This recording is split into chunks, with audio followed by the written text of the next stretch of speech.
Salam sejahtera dalam kasih Kristus. Bapak Ibu Saudara sekalian, sukacita sekali boleh jumpa lagi dengan Bapak Ibu Saudara sekalian di channel ini. Kali ini kita akan membahas sebuah topik yang sangat menarik, yaitu menyangkut berkat Tuhan. Bagaimanakah berkat itu? Bagaimanakah cara kita mendapatkan berkat itu? Mari kita belajar dari kitab Ulangan pasal 28 ayat 1 sampai ayat yang ke-14. Sebelum kita membaca bagian Alkitab ini, mari kita berdoa. Ya Tuhan, sumber hikmat, kami datang kepadamu. Kami mau belajar dari kebenaran kitab suci-Mu. Kami ini terbatas adanya. Kami merendahkan diri di hadapan Tuhan saat ini. Memohon belas kasihan Tuhan, tuntun kami dengan kuasa Roh-Mu yang kudus, agar kami sungguh-sungguh memahami kebenaran firman-Mu dan beroleh kemampuan melaksanakannya di sepanjang perjalanan kehidupan kami. Kami menyambut pewartaan firman saat ini dengan penuh sukacita di dalam nama Tuhan Yesus. Amin. Mari kita membaca Ulangan pasal 28 ayat 1 sampai ayat yang ke-14. Demikian bunyinya. Berkat. Jika engkau baik-baik mendengarkan suara Tuhan Allahmu dan melakukan dengan setia segala perintahnya yang kusampaikan kepadamu pada hari ini, maka Tuhan Allahmu akan mengangkat engkau di atas segala bangsa di bumi. Segala berkat ini akan datang kepadamu dan menjadi bagianmu jika engkau mendengarkan suara Tuhan Allahmu. Diberkatilah engkau di kota dan diberkatilah engkau di ladang. Diberkatilah buah kandunganmu, hasil bumimu, dan hasil ternakmu, yakni anak lembu sapimu dan kandungan kambing dombamu. Diberkatilah bakulmu dan tempat adonanmu. Diberkatilah engkau pada waktu masuk dan diberkatilah engkau pada waktu keluar. Tuhan akan membiarkan musuhmu yang maju berperang melawan engkau terpukul kalah olehmu. Bersatu jalan mereka akan menyerangi engkau, tetapi bertujuh jalan mereka akan lari dari depanmu. Tuhan akan memerintahkan berkat ke atasmu, di dalam lumbungmu, dan di dalam segala usahamu. Ia akan memberkati engkau di negeri yang diberikan kepadamu oleh Tuhan Allahmu. Tuhan akan menetapkan engkau sebagai umatnya yang kudus, seperti yang dijanjikannya dengan sumpah kepadamu, jika engkau berpegang pada perintah Tuhan Allahmu dan hidup menurut jalan yang ditunjukkannya. Maka segala bangsa di bumi akan melihat bahwa nama Tuhan telah disebut atasmu, dan mereka akan takut kepadamu. Juga Tuhan akan melimpahi engkau dengan kebaikan dalam buah kandunganmu, dalam hasil ternakmu, dan dalam hasil bumimu, di tanah yang dijanjikan Tuhan dengan sumpah kepada nenek moyangmu untuk memberikannya kepadamu. Tuhan akan membuka bagimu perbendaharaannya yang melimpah, yakni langit, untuk memberi hujan bagi tanahmu pada masanya, dan memberkati segala pekerjaanmu, sehingga engkau memberi pinjaman kepada banyak bangsa, tetapi engkau sendiri tidak meminta pinjaman. Tuhan akan mengangkat engkau menjadi kepala dan bukan menjadi ekor. Engkau akan tetap naik dan bukan turun apabila engkau mendengarkan perintah Tuhan Allahmu yang kusampaikan pada hari ini kau lakukan dengan setia. Dan apabila engkau tidak menyimpang ke kanan atau ke kiri dari segala perintah yang kuberikan kepadamu pada hari ini, dengan mengikuti Allah lain dan beribadah kepadanya. Saudara sekalian, sampai di sini batas pembacaan Alkitab. Salam sejahtera bagi kita semua. Mungkin di antara kita pernah mendengar ungkapan ini, masuk telinga kanan, keluar telinga kiri.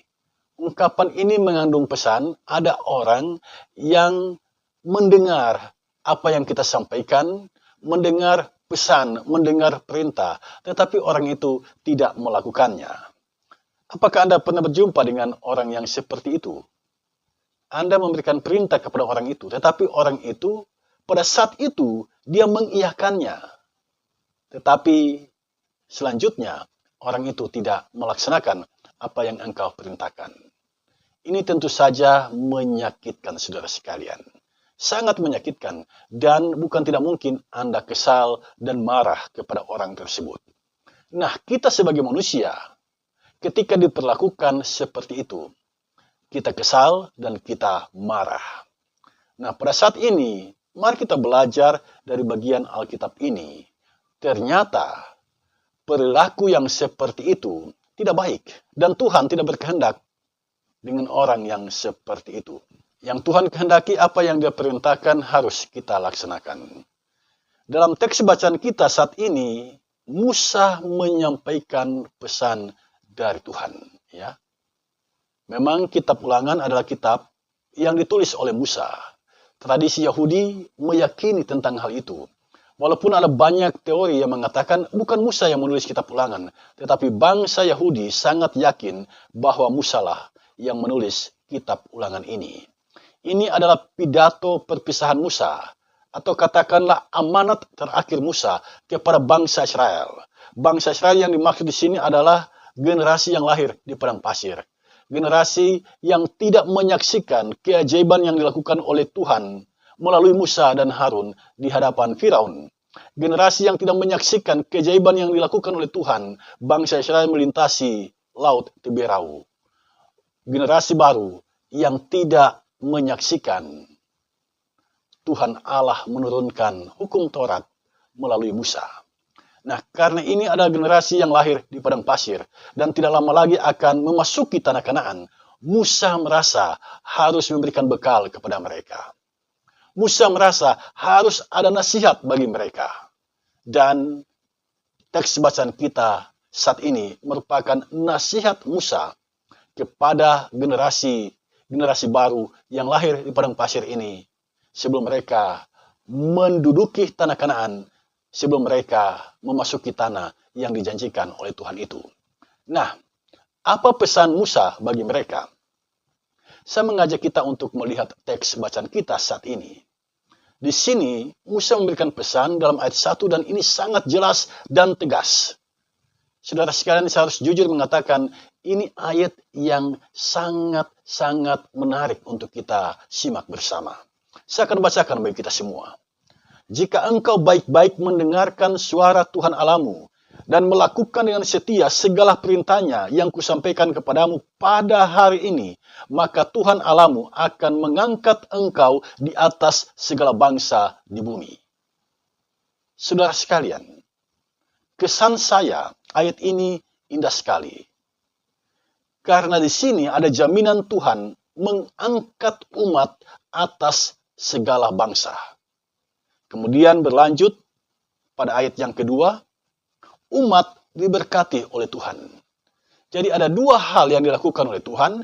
Yang pertama, umat ini diangkat oleh Tuhan. Ya, mereka yang mengepalai, mereka yang memimpin bangsa-bangsa. Kemudian yang kedua, umat ini diberkati oleh Tuhan.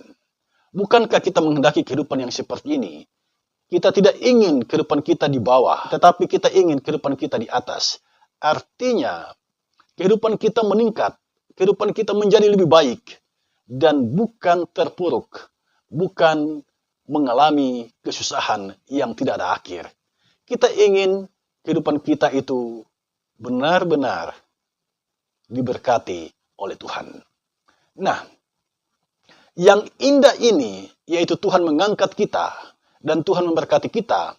Yang indah ini tidak datang begitu saja. Ya, tidak datang begitu saja. Tidak ada yang instan. Semua harus diperjuangkan. Nah, untuk mendapatkan yang indah ini, Tuhan meminta satu hal di sini. Mendengarkan suara Tuhan Allah. Dan melakukan dengan setia segala perintahnya. Saya bacakan dengan lambat.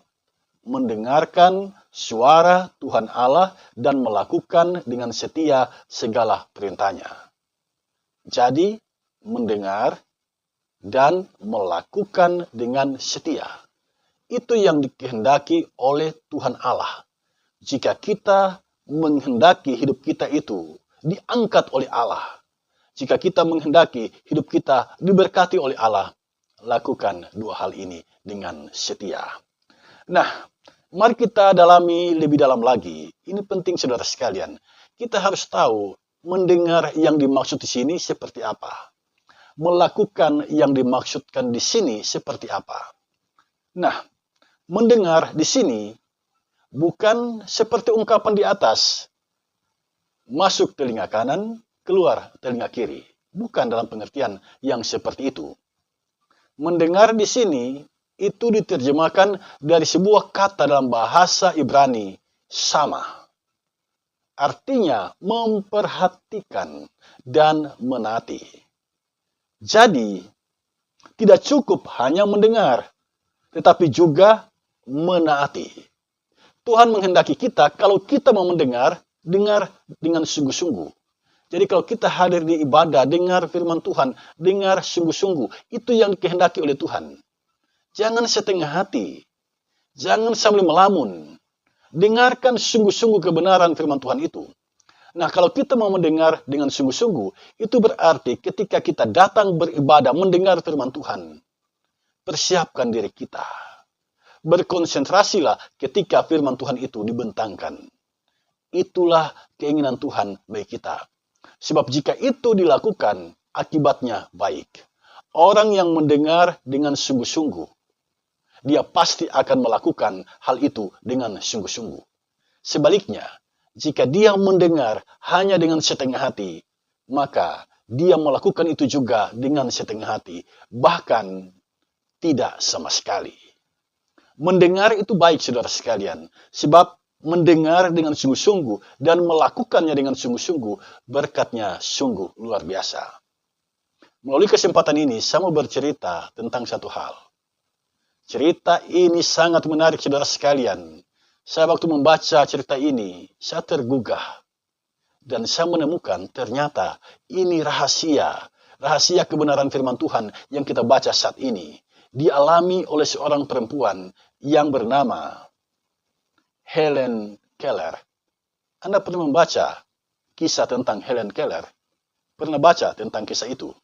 Nah, dia ini seorang yang lahir normal.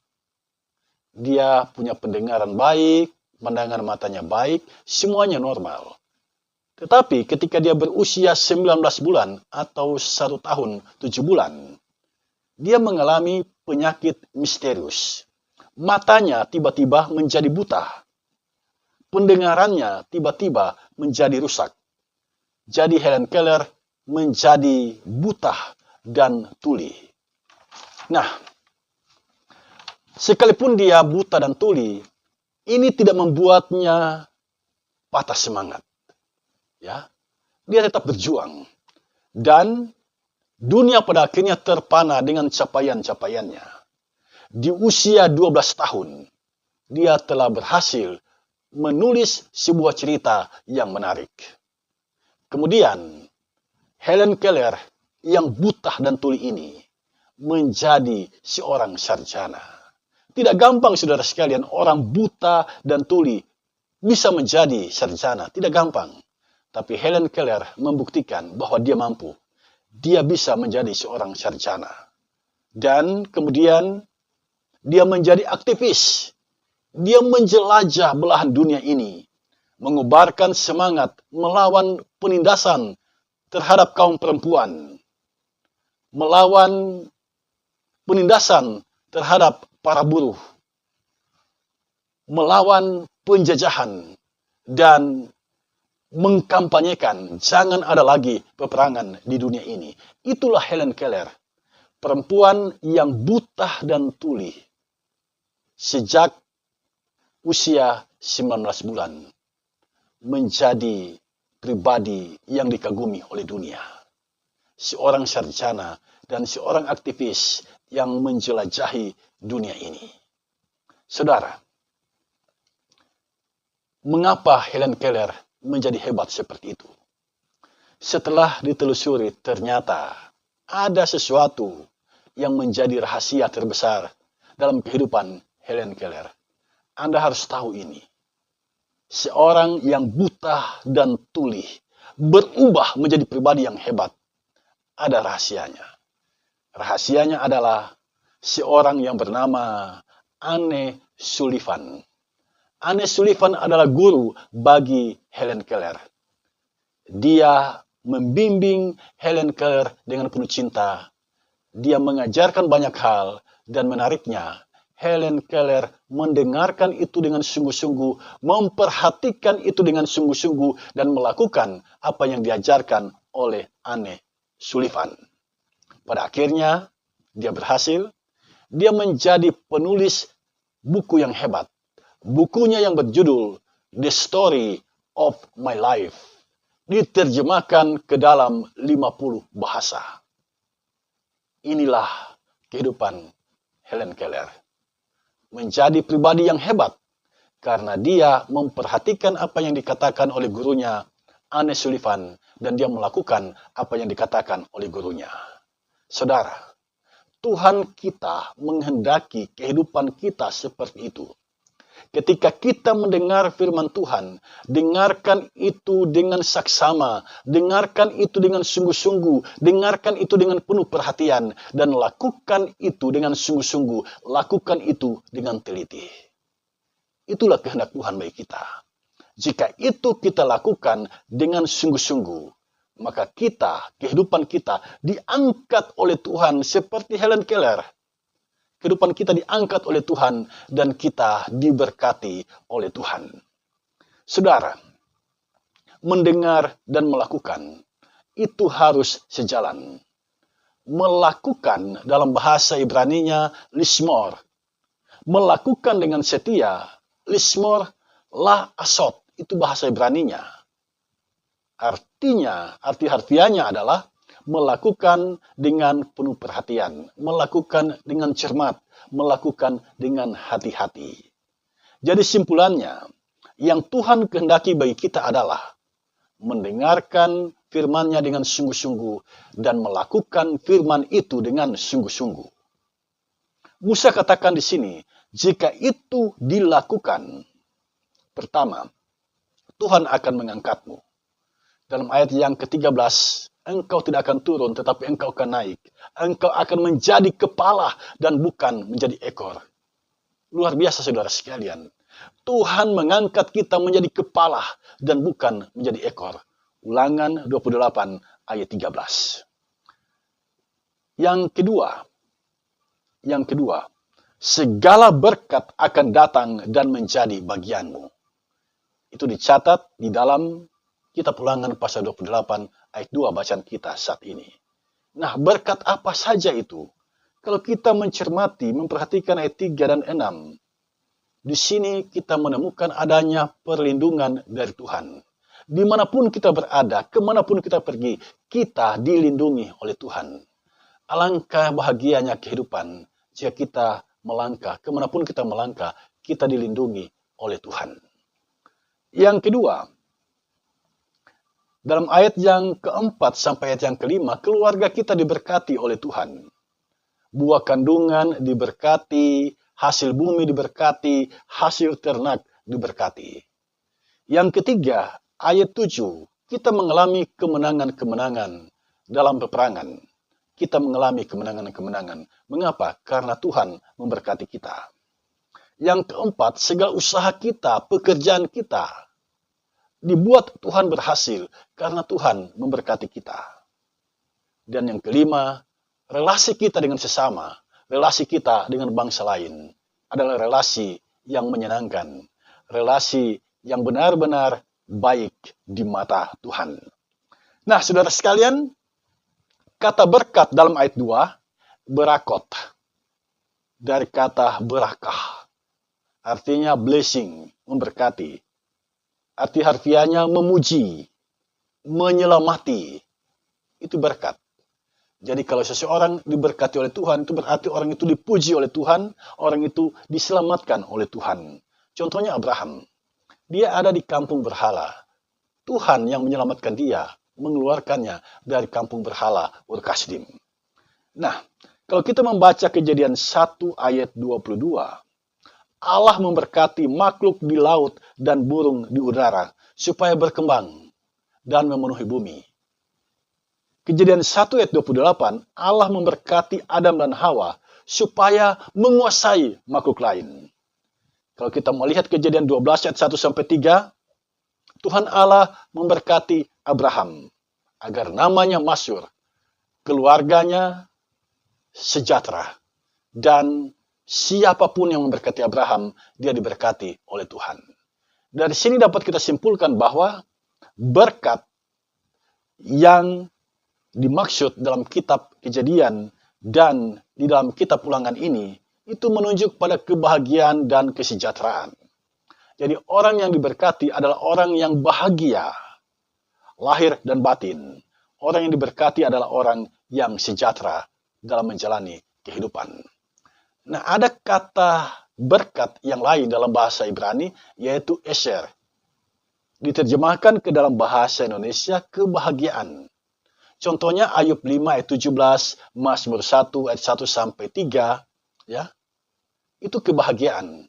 Bahasa Ibraninya esher, ya. Jadi kalau kita berbahagia, itu berkat.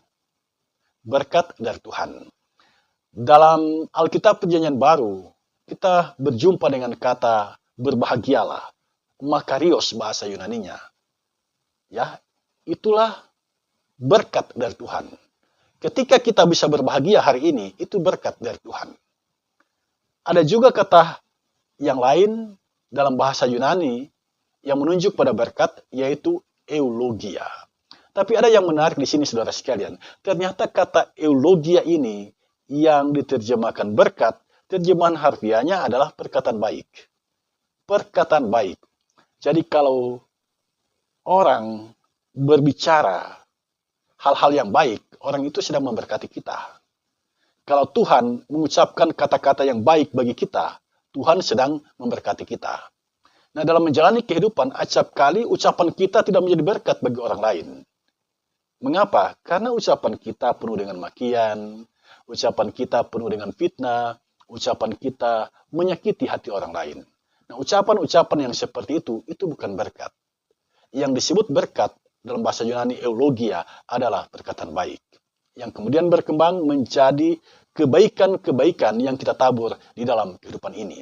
Atau kebaikan yang Tuhan nyatakan dalam kehidupan kita, itulah berkat. Nah, Bapak Ibu Saudara sekalian, sampai di sini, setelah kita mendengar ulasan kebenaran firman Tuhan ini, apa pesan dan maknanya bagi kita? Saya mencatat 4 hal penting. 4 hal penting ini perlu kita cermati dalam menjalani kehidupan.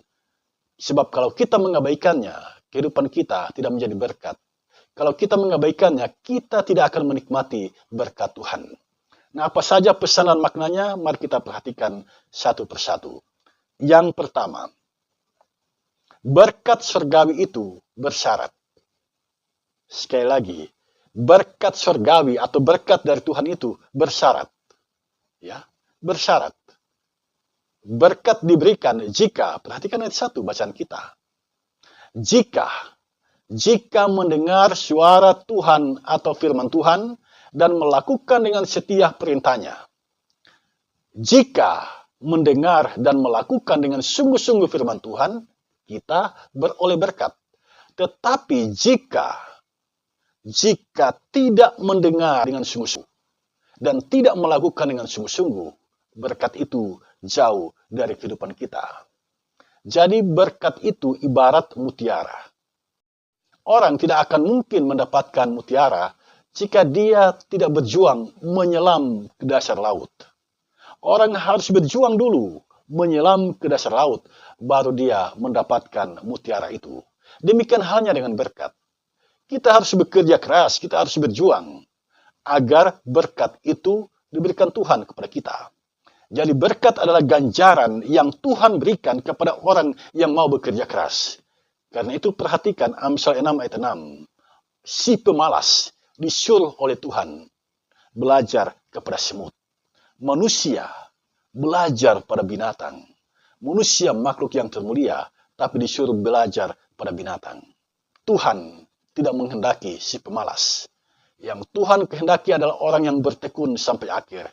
Orang yang rajin menjalankan tugas dan tanggung jawabnya. Itu yang Tuhan kehendaki.